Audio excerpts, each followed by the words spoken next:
What fun! You put out a short dedicated saying that America isn't a Christian nation, and now the comment section needs to be chlorinated.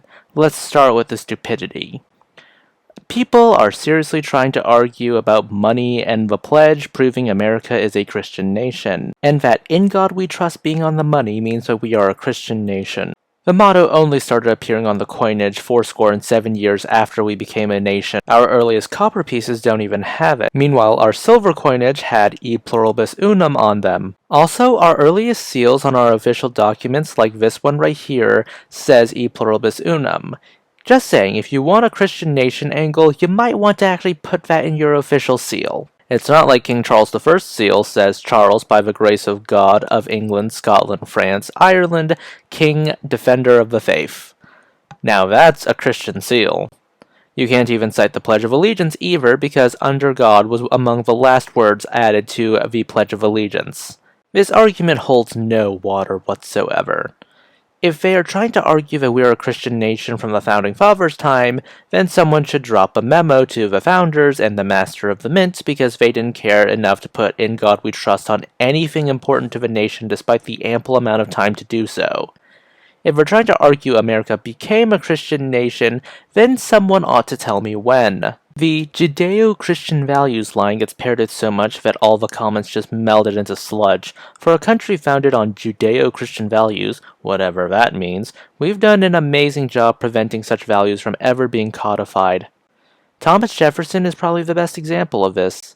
During his tenure in the Virginia legislature, he was the one responsible for the Virginia Statute for Religious Freedom, which de-established the Church of England as the official religion of Virginia.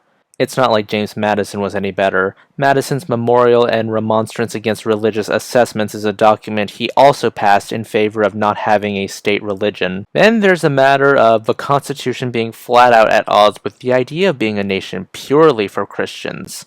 Article 6 says we're flat out not going to have religious tests for public offices. Keep in mind, this was part of the original Constitution.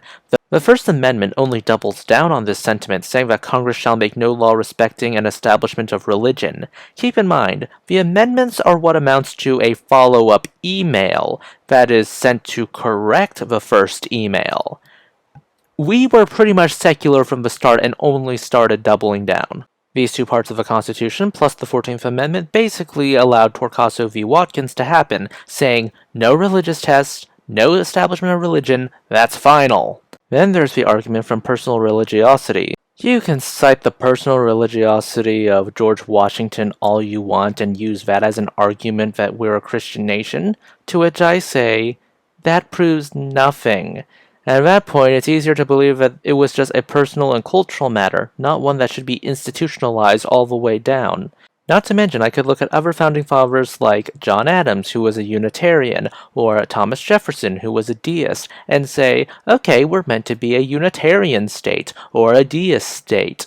As for the comment about how states had their own chosen denominations, the only source I could find on that was an admittedly bad table on Wikipedia that basically consisted of chosen denominations plus disestablishment, not to mention the no religious test bit and the establishment clause of the First Amendment would kneecap any official religions having any power provided that anyone was willing to actually enforce the policy. Here's a few odds and ends, starting with how America has been historically antagonistic towards Catholicism, Orthodoxy, Oriental Orthodoxy, etc. Catholicism and Orthodoxy seem to get the brunt of they're gonna destroy our way of life and gene pool when the Irish, the Slavs, the Southern Europeans migrated to America. Meanwhile, the Middle Eastern Christians get told they're secretly jihadists and crypto-Muslims out to destroy America, because bigotry isn't creative. Another objection is, why no elaborate religious pomp and circumstance when it comes to the oath of office if we're supposed to be a Christian nation? All we do is swear on a Bible. And we don't even need to swear on a Bible. John Quincy Adams swore on a law book, Lyndon B. Johnson swore on a Roman missal, and I wouldn't be surprised if someone one day swore on an OpenStax US history textbook because that happened to be available. We've even had members of Congress swear on the Quran. Corollary to that objection, why no elaborate titles?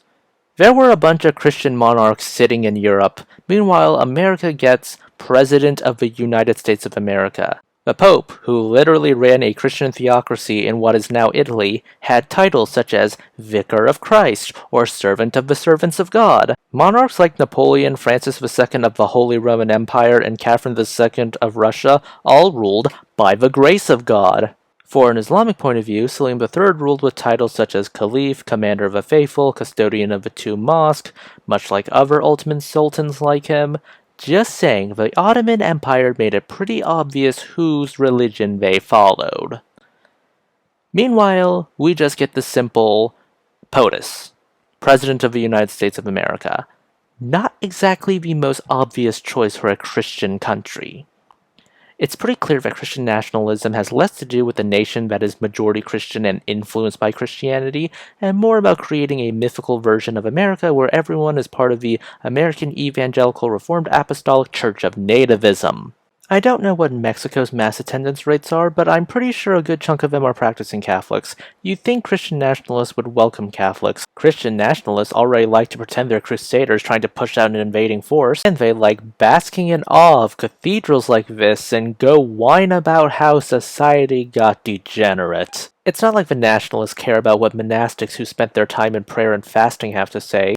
They're too busy trying to push a narrative that America was ordained by God, founded by God, and any criticism thereof is an affront to God and an attempt to subvert everything.